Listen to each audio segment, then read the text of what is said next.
श्री जगन्नाथ महाप्रभु के भक्त श्री सदन कसाई। सदन कसाई जो थे वो मांस बेचते थे, यही उनका काम था।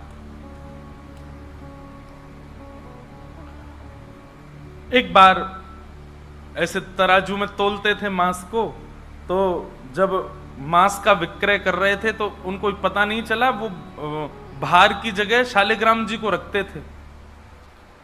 लेकिन कीर्तन उनको बड़ा प्रिय था, कीर्तन करते हुए मांस बेचते थे। बताओ, ऐसा उनका स्वरूप। एक बार एक महात्मा वहां से निकल रहे थे, तो महात्मा ने जैसे ही देखा, वो तो देखते ही पहचान गए, मुंह पे कपड़ा रख करके जा रहे थे, तो देखा कि ये तो शालिग्राम जी हैं। तुरंत, अरे तुम क्या कर रहे हो, बहुत बड़ा पाप है, ये तो साक्षात शालिग्राम जी हैं। उसने कहा महाराज मुझसे गलती होगी, मुझे तो पहचान है नहीं। बोले लाओ इनको, मुझको दो।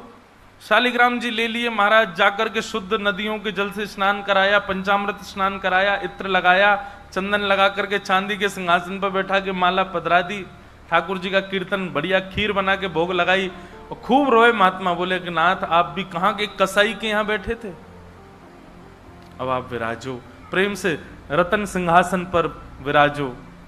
ठाकुर जी विराज गए। रात्रि को महात्मा के स्वप्न में आए, और स्वप्न में आकर के बोले सुनो, सुबह होते ही हमको ले जाओ और हमको वो सदन कसाई के पास छोड़ के आओ। महात्मा बोले वहां प्रभु मांस बेचता है, वो आपको तोलता है, तोलने के लिए भार बना करके रखता है, आप उसके यहां क्या करेंगे। ठाकुर जी कह रहे हैं हम जितना कह रहे हैं उतना करो बस। बोले नाथ ये तो वेद विरुद्ध हो जाएगा, ये तो शास्त्र विरुद्ध हो जाएगा, मैं आपको कैसे वहां छोड़ के आ सकता हूं। आपको वहां क्या सुख मिल रहा है, वो शुद्ध नहीं, पवित्र नहीं, उसका स्थान अच्छा नहीं, मांस विक्रय करने वाला व्यक्ति, महापापी व्यक्ति, वहां क्यों जाना है आपको। ठाकुर जी बोले कहीं पर हमको स्नान करने में सुख मिलता है, कहीं हमको सिंहासन पर बैठने में सुख मिलता है, कहीं भोजन करने में सुख मिलता है, कहीं माला पहनने में सुख मिलता है, सदन कसाई के हमको लुढ़कने में सुख मिलता है। उसके तराजू में जब वो तराजू से तोलता है तो हम इधर उधर लोटपोट होते हैं, हमको उसमें बहुत आनंद आता है, हमको छोड़ के आओ उसके पास ही। और वो मांस विक्रय करता है, चलो जो भी है, लेकिन जब उसके यहाँ तोला जाता है और वो तोलते समय हम लुढ़कते हैं तो वो कीर्तन गाता है, वो मुझे बहुत अच्छा लगता है, मुझे उसके पास छोड़ के आओ। न जाने कौन से गुण पर दयानिधि रीझ जाते। सदन कसाई के पास महात्मा वापस आ गए और आकर के शालिग्राम जी देने, सदन कसाई बोलो नाथ यहाँ क्यों ले आए इनको दोबारा, यहाँ तो मांस बिकता हूं मैं, बहुत गंदा स्थान है ये। बोले धरो इनको अपने पास ही। ठाकुर जी रात में स्वप्न में आकर के कह के गए कि उनको तुम्हारे संग ही रहना है। हाथ पांव कांपने लगे, नेत्रों से अश्रुधार गिरने लगे सदन कसाई के। मन में विचार करते हुए कहता है कि मैं इतना पापी, इतना गंदा इंसान, और ये ठाकुर जी मुझसे मिलने के लिए मेरे पास चले आए। मैं इनके लिए इतना भी नहीं कर सकता कि ये दूषित काम ना करूं। ज्यादा से ज्यादा क्या होगा, भोजन ही तो नहीं मिलेगा मुझे, धन ही तो नहीं कमाऊंगा, लेकिन इससे बड़ा और धन क्या चाहिए कि ठाकुर जी मेरे से मिलने के लिए व्याकुल हो रहे हैं। उसी समय सदन कसाई ने अपनी दुकान बेच दी, सब काम बंद कर दिए और बस अपने ठाकुर जी के लिए जीवन जीने लगा। आप मुझसे मिलने के लिए तड़प रहे थे नाथ, अब मैं तड़पूंगा आपसे मिलने के लिए, मैं आऊंगा आपसे मिलने के लिए। और निकल पड़े सदन कसाई जगन्नाथपुरी की ओर। पूछा लोगों से कहां है पुरी, लोगों ने दिशा बता दी। बोले वहीं विराज रहे हैं जगत के नाथ, वहीं विराज रहे हैं साक्षात नंदन नंदन। एक सदन कसाई निकल पड़ा जगन्नाथपुरी की यात्रा पर। बस बार बार उसके मन में एक ही भावना आती है, आप मेरे से मिलने के लिए तड़पे थे, आप मेरे पास रहने के लिए तड़पे थे, मैं आऊंगा आपसे मिलने के लिए। और निकल पड़ा। कीर्तन की टोलियां जा रही हैं, वैष्णव जन नाचते गाते हुए जा रहे हैं। जैसे जैसे वैष्णवों की टोलियां और कीर्तन की टोलियां निकलती हुई देखे सदन कसाई, उसका मन हो कि मैं भी चला जाऊं। तो जो लोग पहचानते थे वो लोग कह देते थे अरे कसाई है ये, तो सब लोग उसको कहते भाई तुम हमसे दूर चलो, हमारी टोली में चलोगे, हमारे संग बैठ के खाओगे पियोगे, हम सब अपवित्र हो जाएंगे। जिस मार्ग पर सब लोग चल रहे हैं सदन कसाई उस मार्ग से उतर करके चल रहे हैं। कहीं मैं इस मार्ग पर चलूंगा, मेरे चलने से मार्ग अपवित्र हो जाएगा। और स्मरण कर रहे हैं महाप्रभु श्री जगन्नाथ जी का। सदन कसाई चलते जा रहे हैं, एक मार्ग से उतर करके चल रहे हैं, निष्ठुर मार्ग पर चल रहे हैं, और बस स्मरण कर रहे हैं श्री जगन्नाथ महाप्रभु का। चलते चलते चलते एक नगर में पहुंचे, रात्रि का समय हो गया, शाम का समय हो गया, तो एक भवन बना था, घर बना था, उसी के बाहर ही सदन कसाई बैठ गए। सदन कसाई का रूप बहुत सुंदर था, नेत्र, उनके केश, उनके मुख की आकृति, उनकी भुजाएं बहुत सुंदर थे। भले ही कसाई थे पर सुंदर थे। तो जिस भवन के बाहर बैठे, वहां भवन की अंदर एक गृहिणी वो निकल करके बाहर आई, और उसने जैसे ही सदन कसाई को देखा, उसका मन आ गया उन्हीं के ऊपर। शाम का समय, सदन कसाई को लोभ देने लगी, और उसने इशारा करके कहा कि भीतर आ जाओ। तो सदन कसाई ने उसकी ओर देखा, और उनके मन में तो बस जगन्नाथ जी बैठे हैं, कोई ऐसा भाव तो दूषित था नहीं। उन्होंने इशारा कर दिया, कुछ इशारा किया, और उस इशारे को उस कन्या ने, उस महिला ने ऐसा समझा कि मानो ये कहना चाह रहे हैं कि तुम भीतर जाके पहले अपने पति का वध करो, तब मैं रहूंगा तुम्हारे साथ। विषय हावी हो गया उस माता के, भीतर जाके उसने अपने पति का वध कर दिया, मार दिया। और बाहर आकर के सदन कसाई से कहा, अब तो चलो, मैंने अपने पति को मार दिया, चलो मैं और तुम ब्याह कर लेते हैं।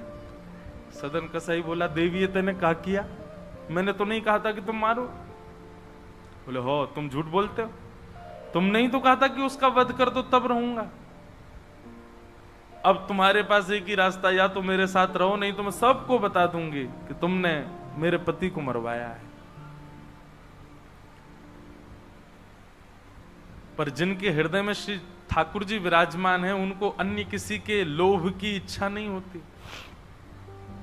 उन्होंने कहा, ज्यादा से ज्यादा मार दोगी मुझको, और क्या बदनामी होगी, सब होगा, लेकिन मैं अपनी स्थिति से नहीं हट सकता।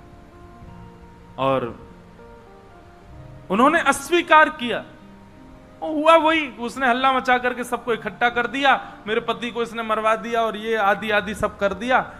सदन कसाई को बंदी बना करके राजा के सामने प्रकट कर दिया, राजा के यहां उसको प्रस्तुत कर दिया, बंदी बना दिया। और बंदी बना करके कहा कि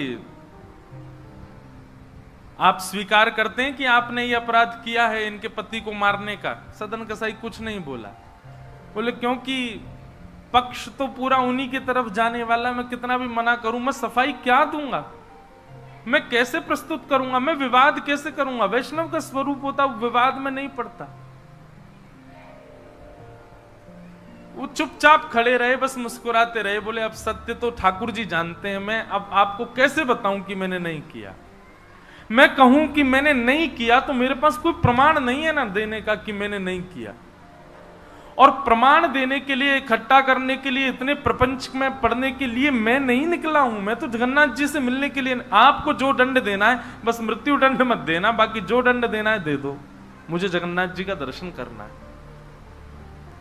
राजा ने सदन कसाई की बात तो मानी कि मृत्यु दंड तो नहीं दिया, पर कहा कि जिन हाथों से तुमने उस व्यक्ति का वध किया, उन हाथों को हम काट देंगे। सदन कसाई बोले, मैंने एक बार एक कथा में सुना है कि श्री जगन्नाथ जी की भी भुजा नहीं है, लो काट दो। जैसे मेरे स्वामी वैसा मैं, और अपनी दोनों भुजाएं आगे कर दी। मेरे स्वामी भी तो ऐसे ही रहते हैं। सदन कसाई ने अपने दोनों हाथ आगे किए, और राजा के दूतों ने उनके हाथ काट दिए।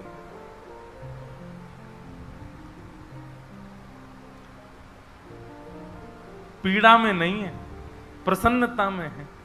आंसू तो निकल रहे हैं नेत्रों से, पर प्रसन्नता के आंसू हैं कि नाथ, आपने किसी रूप में तो मुझे स्वीकार किया।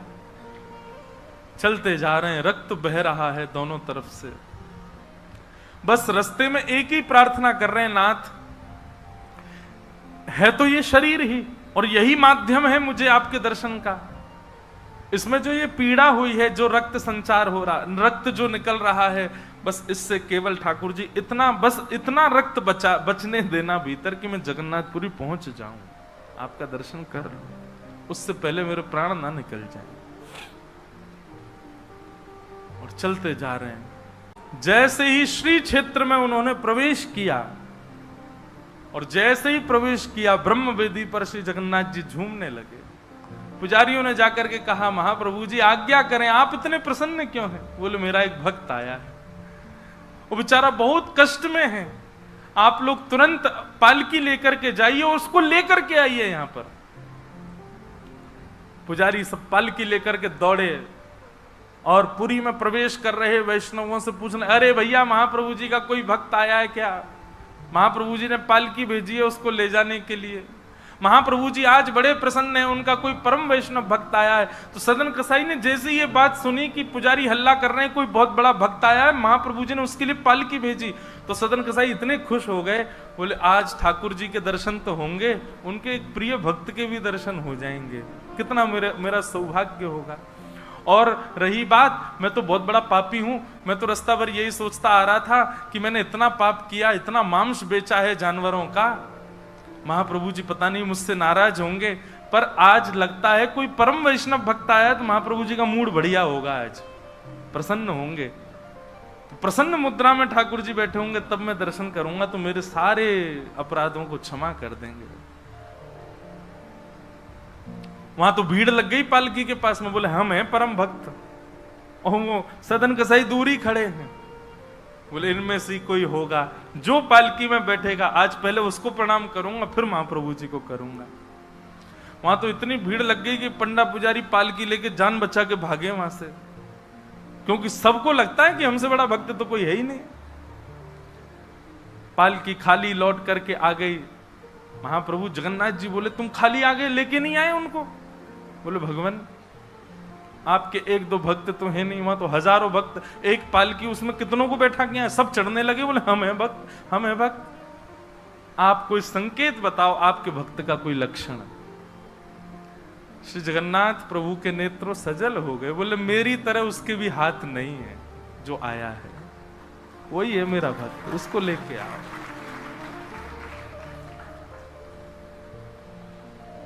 पुजारी पालकी लेकर के दोबारा गए। पुजारियों ने जाकर के जब उनकी स्थिति को देखा, कोई अपने नेत्रों के आंसुओं को रोक नहीं पाया।